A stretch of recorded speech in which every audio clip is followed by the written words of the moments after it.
निर्वाण यानी मुक्ति। मुक्ति यानी स्वतंत्रता। स्वतंत्रता यानी सहज सुख शांति का अनुभव। जब तक जीव परतंत्र है तब तक सहज सुख शांति का अनुभव नहीं होता।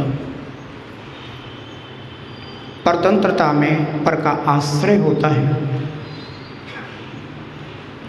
और जो पर के आश्रित है वह कभी स्वतंत्र सुख का अनुभव नहीं कर सकता। पर कभी भी अनुकूल भी हो सकता है और पर कभी भी प्रतिकूल भी हो सकता है। पर अनुकूल हो तो सुख शांति का वेदन होने लग जाए और पर प्रतिकूल हो जाए तो अशांति का वेदन होने लग जाए।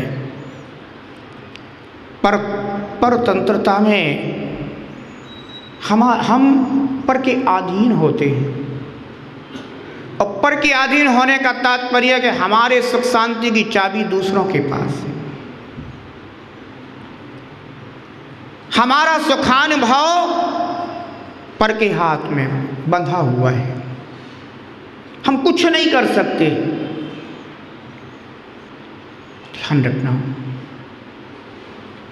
इसीलिए कहा है पराधीन सपने हूँ सुख नहीं। पराधीनता में स्वप्न में भी सुख का अनुभव नहीं होता। अहो अनंत काल हो गया पराधीन हुए, कब अपने आश्रित स्वाश्रित सहज सुख का अनुभव करोगे? आत्मा विषय सुख से रहित है और जीव को जो सुख होता है वह निज सुख पर्याय से ही सुख का अनुभव होता है। आत्मा के जितने भी गुण हैं, अनंत गुण हैं आत्मा में, और उन अनंत गुणों की प्रति समय अपनी अपनी पर्यायें हो रही हैं। आत्मा का जो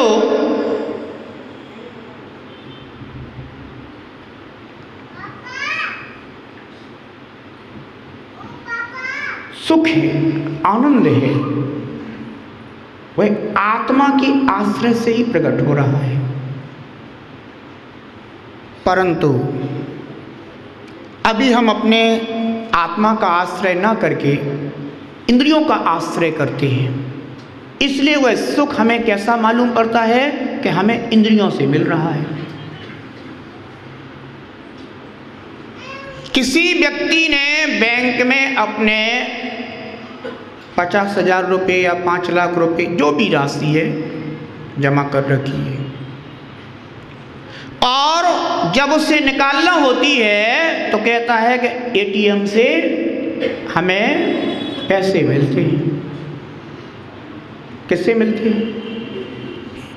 एटीएम से मिलते हैं। अब ये बताओ, जो एटीएम से मिलते हैं तो वो एटीएम दे रहा है कि जो तुम्हारा अपना है उसको देने में मात्र एटीएम निमित्त बन रहा है। क्या हो रहा है? एटीएम तो निमित्त बन रहा है, पर पैसा किसका है? बैंक का है क्या? एटीएम का है क्या? किसका है पैसा? आपका अपना है, निज का है।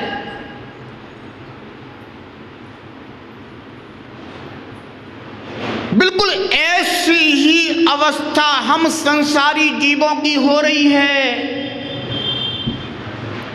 हमें सुख देने वाले इंद्रिय, मन अथवा बाह्य पदार्थ यही चिंतन में आते हैं, पर ये चिंतन में नहीं आता जाता कि इंद्रिय मन बाह्य पदार्थ मात्र निमित्त हैं, सुख तो मेरी आत्मा में ही भरा पड़ा है और वहीं से मुझे प्राप्त हो रहा है।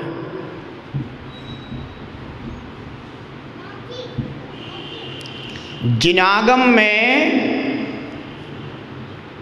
निमित्त से सुख होता है, ऐसी मान्यता को भूल कहा गया है। क्या कहा गया? भूल। सर्वथा ऐसा मानने को भूल कहा है। और अगर ऐसा माना जाए कि इंद्रियां मात्र निमित्त हैं, सुख तो मेरी आत्मा के आश्रय से ही प्राप्त होता है, तो इसे भूल नहीं कहा गया, इसे ज्ञान कहा गया है। सही ज्ञान, राइट नॉलेज।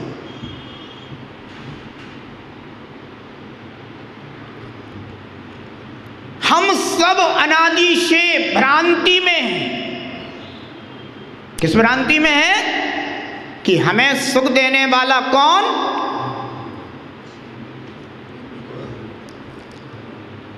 मन, इंद्रियां, बाह्य पदार्थ, साधन। संसार दशा में ऐसी व्यवस्था है कि आपका जो अपना है वह शाश्वत होकर भी पाया जा सकता है और निमित्त के माध्यम से भी पाया जा सकता है। ऐसी व्यवस्था है।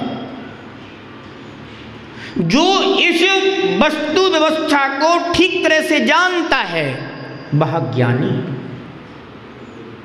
और जो इस व्यवस्था में ऐसा मानता है कि हमें तो इन निमित्तों से सुख मिलता है, उसे भगवान महावीर की वाणी में, जिनागम में अज्ञानी कहा गया है। सच बताना, अपनी मान्यता कैसी है? हमारी मान्यता जिनागम के अनुकूल है या जिनागम के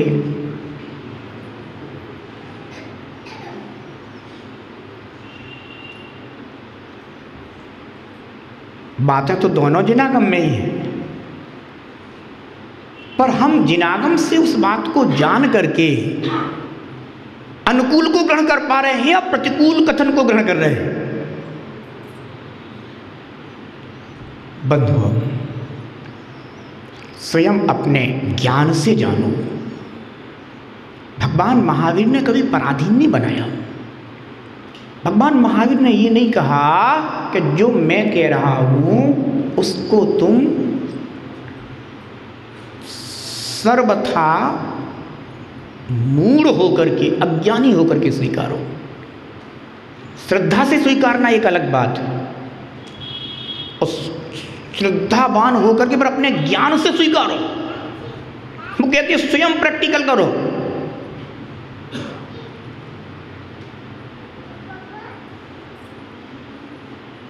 आर्ट में प्रैक्टिकल नहीं चलते, पर विज्ञान में प्रैक्टिकल चलते हैं। भगवान महावीर कहते हैं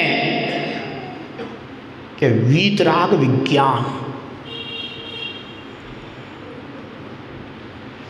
कैसा है? अपना स्वरूप वीतराग विज्ञान। अपने ज्ञान से स्वयं निर्णय करके अपने स्वरूप को ग्रहण करो। तो वो ये कहते हैं कि अपना सुख, निज सुख, आत्म सुख, स्वाधीन सुख स्व का आश्रय करके प्राप्त किया जा सकता है, और एक है संसार दशा में जैसे सब अनुभव करते हैं, वो है निमित्त के माध्यम से प्राप्त होने वाला। गर्मी लग रही है, पंखा चल गए, थोड़ा कैसा महसूस होने लगा? अब ठीक है ना? पर ये मात्र निमित्त है, इसने तुम्हें सुखी नहीं किया सुरेश जी, इसने सुखी नहीं किया। फिर क्या किया?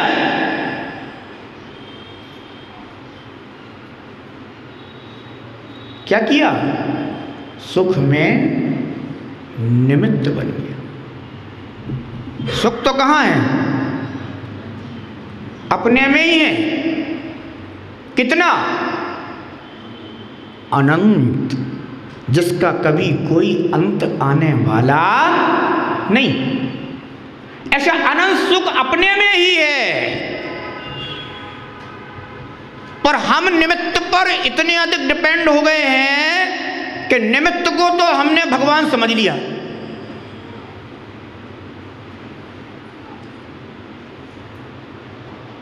और इस विवेक को बिल्कुल खोए बैठे हैं कि ये जो हमें मिल रहा है ये हमारा अपना ही है, कोई निमित्त की कृपा नहीं हो गई है। एटीएम ने कृपा नहीं कर दी, ले जाओ बेटा, बोलो, एटीएम की कृपा से मिल रहा है क्या? पर एटीएम की अनुकूलता से अपना ही अपने को अनुभव हो रहा है। अनुकूलता भी जरूरी रहती है। अगर एटीएम अनुकूल ना हो तो अपना भी अपने को ना मिले। वो अनुकूलता कौन लाता है? पुण्य। कौन लाता है? पुण्य। अभी चर्चा में नहीं आ रहा था कि एटीएम खाली पड़े हैं, जनता परेशान है।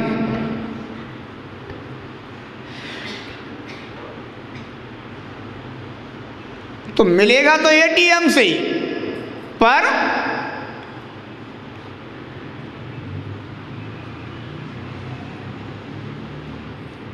एटीएम भी तो अनुकूल होना चाहिए।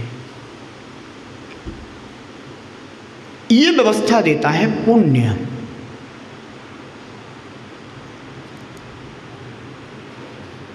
आप चाहें तो अपना पैसा बैंक जा कर के और ले आएं और अपनी जो भी पासबुक का जो व्यवस्था आपकी होती है उसे बिल्कुल बंद कर दें। हो सकता कि नहीं हो सकता? हमको नहीं पता ज़्यादा, बैंक वाले सब चंद से गड्डी समझते हैं। ऐसा हो सकता है ना? हो सकता है। यानी हम अपनी आत्मा रूपी बैंक के आश्रित होकर के अपना सुख स्वयं प्राप्त कर सकते हैं। हमें बीच में एटीएम, कैशियर आदि की किसी की भी कोई जरूरत नहीं है। एक बार अपना ले लिया, हमेशा के लिए सुखी।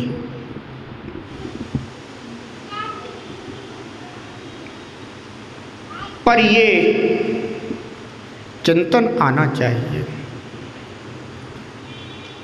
संसारी जीव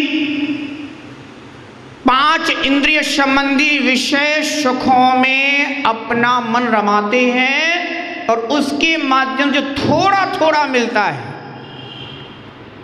एटीएम से भी पैसा निकालने का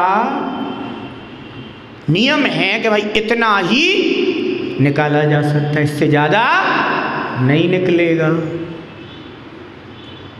ऐसे 5 इंद्रियों का आश्रय करने से भी आपको पूर्ण सुख, अनंत सुख जितना अपना है वह पूरा प्राप्त नहीं होगा, थोड़ा थोड़ा मिलेगा। और जीव थोड़े थोड़े में ही सुखी।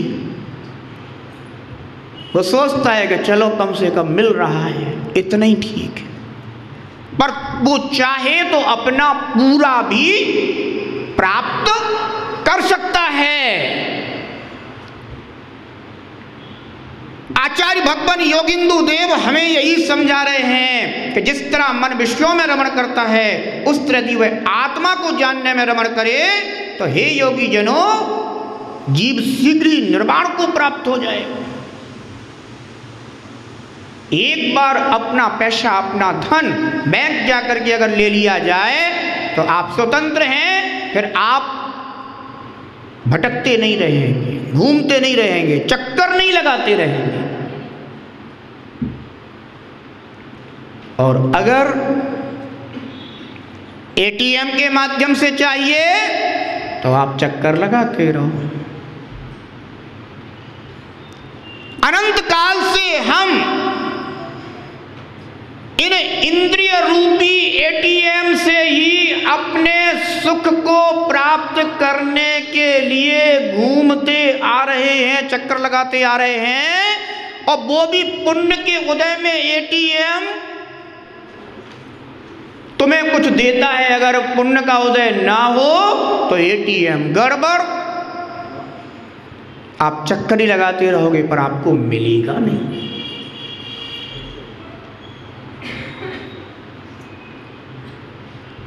ऐसे ही अगर इंद्रियां अनुकूल हैं, पदार्थ अनुकूल हैं, तो सुख का अनुभव होता है। पंखा तो बढ़िया है पर स्विच खराब है।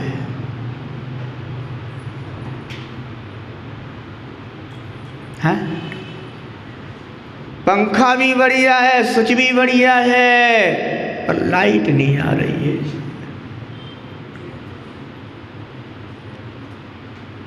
यानी एटीएम से सुख प्राप्त करने के लिए आपको अनेक कारण प्राप्त होना चाहिए, तब मिलेगा वो। जब वे सारे कारण अनुकूल होंगे।